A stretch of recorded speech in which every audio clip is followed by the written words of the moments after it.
Welcome back to Premium Economy Month here on Nonstop Dan, where I am taking a look at the cabin between economy and business class, a cabin taking the world by storm, namely Premium Economy. Today, it's time for my favorite airline in the world, Lufthansa. If it's your first time here, I'm Dan and I review airlines for a living, all self-funded and always honest, except what I just said about Lufthansa being my favorite airline. Welcome to Oslo, Norway, the cheerful sounding neighbor to where I spent my teenage years in Sweden, where today's journey begins with an A320neo economy class flight down to Frankfurt. Okay, we are first flying down to Frankfurt. It's about a 2-hour flight. Then we have a 3-hour connection and then an 8-hour flight. So it's a very long trip.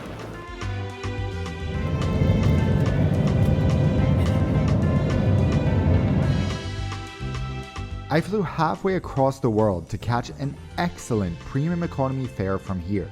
How much did I pay? About $600 per person one way from Oslo to Nairobi, Kenya via Frankfurt. That's a pretty incredible value and already tells us something about Lufthansa's premium economy. It's affordably priced. Still, I usually get business class for close to that price, more on that later.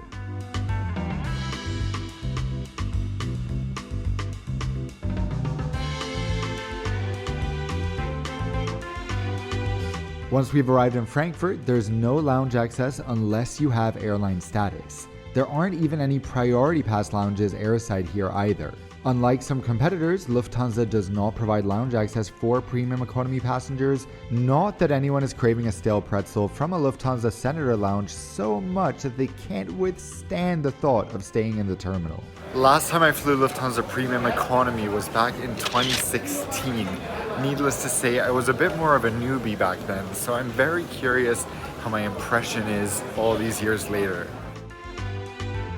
About 2 hours after landing in Frankfurt, Oscar and I make our way to gate B28, where boarding for our flight to Nairobi is about to begin through the economy class lane. Having flown over 150 airlines, I know that there are two things that make an airline product appealing. One, the airline is excited and passionate about its product, hence making its passengers excited and passionate as well. Two, it's an incredible value for money. Clearly, the first point is true because Lufthansa has a passion for its cabin. Just look at Allegris that is approaching 6 years old, but wait a minute, it still hasn't been installed on a single plane. Point two, on the other hand, there is definitely something to be said there for Lufthansa. Today's flight is operated by a real Lufthansa classic, a bird I grew up flying across the Atlantic. In economy, of course, the Airbus A330-300. Equipped with 3 cabins, this aircraft is relatively premium heavy. There are 28 premium economy class seats with 3 rows in the center and 4 rows along the windows in a 232 configuration. One thing that's not very premium is the premium economy doesn't have its own lavatories, meaning there are 5 toilets in total for 213 premium economy and economy passengers. That means the ratio is approximately 1 to 43. Not ideal. I'm in the last row as always, in this case 19 Alpha with Oscar and 19 Charlie, but I come to regret that decision as you'll see. By far the best seats, which I highly recommend prepaying to select, are the bulkhead seats. Let's hop on board so I can show you why.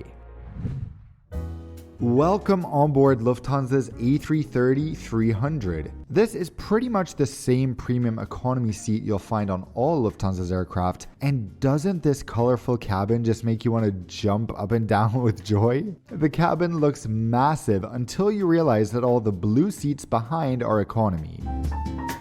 As you can tell, there is no separation between premium economy and economy on Lufthansa, so there is much less privacy than you might find on other airlines. There's also no curtain for the aisle either. This is a major drawback for premium economy passengers, but for the first row of economy, it's pretty incredible. Frankly, this first economy row, row 23, might be better value than premium economy since you have even more legroom. just as in economy, the first row of premium economy is really where you want to sit. You have excellent legroom here and no one can recline in front of you, which is often a big problem in these cabins. Back in my seat, the legroom is adequate. For me, it's 6'2" or 187 centimeters. In front of you, you have a big seat pocket and a little storage shelf above that, which is super handy. Lufthansa also puts a water bottle down here across from your charging port and your amenity kit to your side. For me, one of the biggest benefits of premium economy is that you can actually get work done without fighting over an armrest. That is almost worth the price of an upgrade alone. As we settle in, the crew offers a pre-departure orange and mint juice. This is actually delicious and feels awfully luxe. The crew also hand out menus. Again, it's a really nice touch to offer these. Why is there so much pumpkin on the menu, you ask? Because it's the cheapest it can get right after Halloween, of course. Here is the drink list. Boarding takes quite a while since we're waiting for some delayed connecting passengers, but at 11:40, 30 minutes behind schedule, we are fully loaded and push back for Kenya.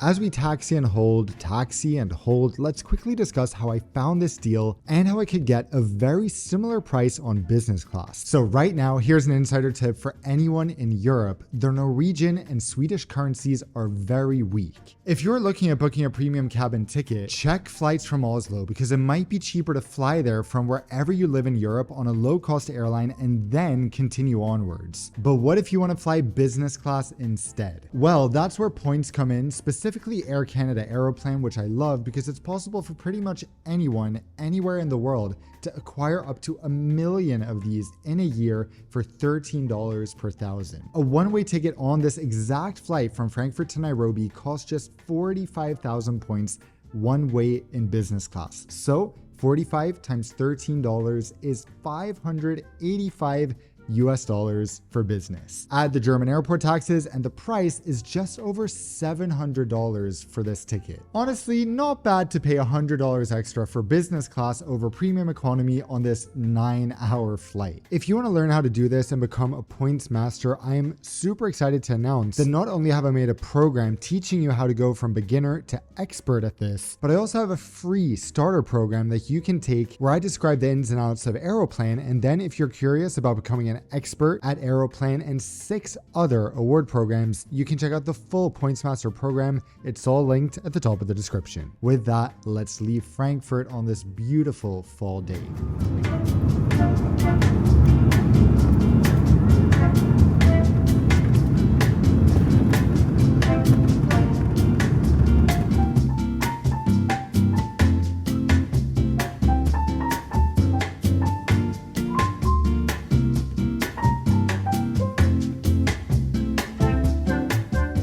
Compared to economy, the entertainment screen is quite large here, and as I've said multiple times this year, Lufthansa Group has nicely increased their entertainment selection. There's now an insane amount of LGBTQ content, and to my surprise, literally every passenger around us is watching one of those films, so work, I guess. Something that isn't quite as cool is that Lufthansa provides the same headphones as in economy. As a teenager going to visit my dad in the US, I remember these types of headphones singularly teaching me new dimensions of ear pain because they're so bulky and uncomfortable.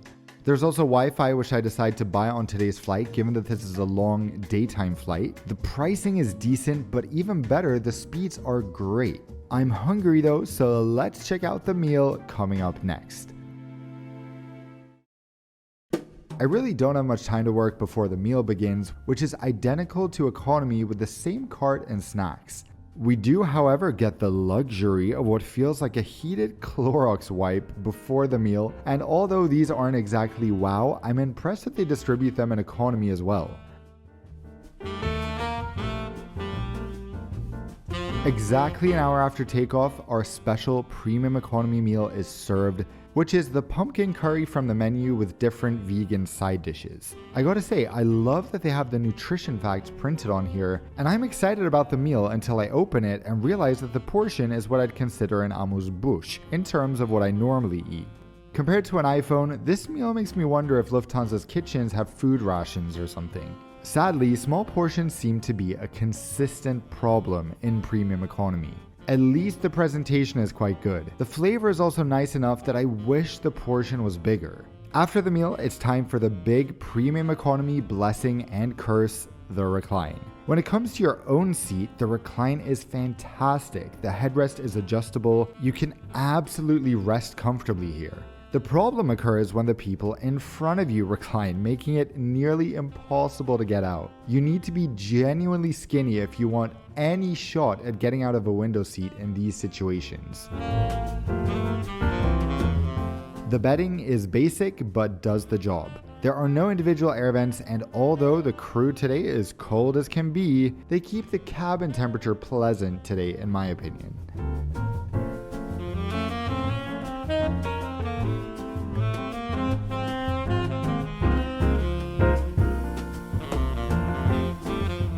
Even with the extreme recline of the seats in front, it's still possible to work with the laptop fully opened when those in front are reclined. So work-wise, Lufthansa Premium Economy has got you covered.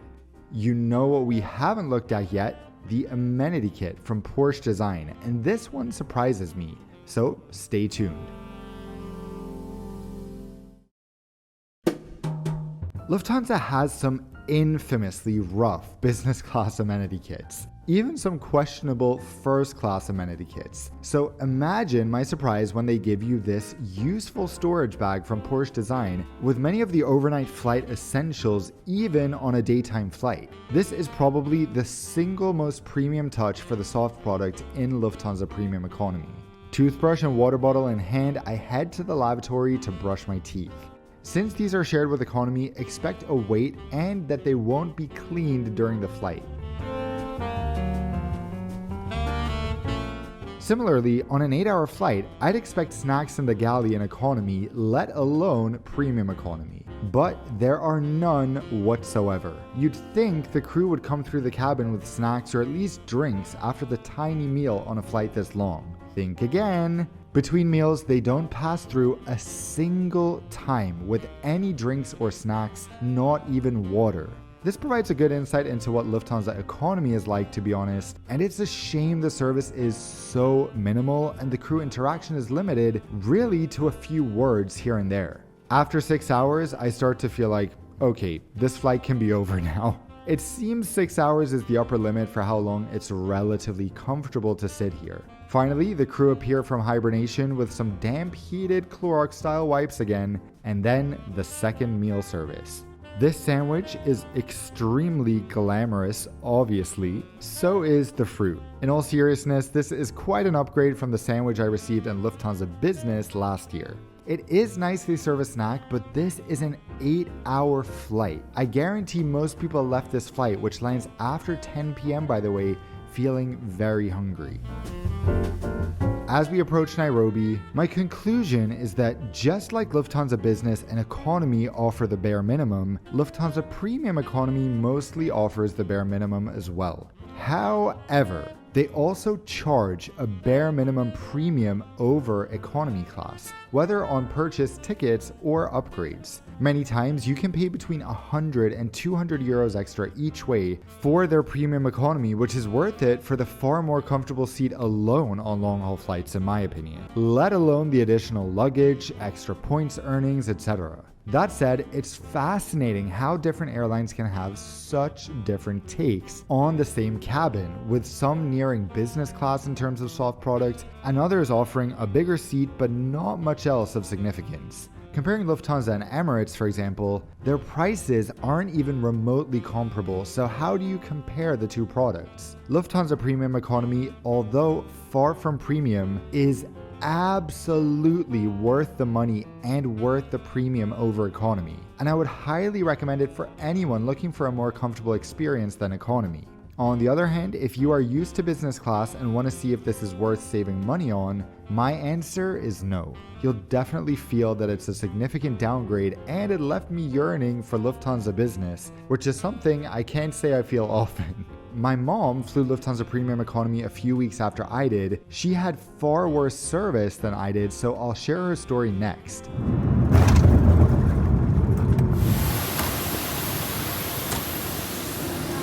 My mom recently flew Lufthansa Premium Economy last week, and she was telling me some stories about it that I just wanted to share, or that I wanted her to share. I'm forcing her to share. Well, first of all, I would say that the plane, The A330, it's the same as I flew. Yeah. It was a lovely cabin, a really modern, good seat, comfortable seat. It felt spacious. Yeah, Yes. it's supposed to. Yeah. Well, I enjoyed that. The service, not as much. I wouldn't say that it was joyful. Just give the examples that you gave me. Well, people don't really smile much at you. I thought that it was a shame that there were no earphones when you sat down at your seat. I asked for some, and she said, "Oh, I will arrange that for you." Nothing happened, and I didn't ring the bell or ask for them again, and all of a sudden there was a meal service. So I asked a second time, and then they did go to get them for me, but it took a long time. And, partly maybe my fault for not asking again, but I don't. Well, you feel like you're better. annoying when you're Yes. asking them all the time. And So it's especially when better- they're in the middle of a service. Yeah, so it's better just the first time if they had actually bought the headphones. And what Yes. was the other? Then when the meal service the meal service, they asked me whether I wanted chicken or vegetarian, and I said vegetarian, and then they gave me my meal, and of course I didn't start with the main course. So when I realized that they gave me the wrong meal, it was sort of too late, I guess, to make it. So she asked for the vegetarian course. Yes. And And they go, they well, gave actually you- beef. yeah, was they what it gave you was. beef. Yeah. Even though you That's- asked for it, and then Yeah. they were long gone by the time you Well, realized. exactly. I felt like, what are they going to chase them down the aisle? No. But I think overall, you don't have the sense that the crew is enjoying their work. But, My mom has maybe- never flown Singapore Airlines. No, so. But I would say that maybe we also we don't show enough appreciation. Maybe we should start by showing appreciation, and then maybe people will be happier. So, But at the that's- same time, you shouldn't have to buy the crew chocolate or something just to get bare minimum, like for them to bring you your headphones or to give the right meal. That's just basic. But anyway, it's still a good value for money, I think. Thank you for sharing. Of course, my pleasure. So on that note, on behalf of me and my mom, thank you so much for watching. I hope you found this video helpful, and I hope, despite it not being an all-around perfect experience, you might give Lufthansa Premium Economy a try, because I truly believe it's among the best value for money you can get. If you want to fly business instead, of course, click the link at the top of the description to learn how, and until I see you in the next video, fly safe.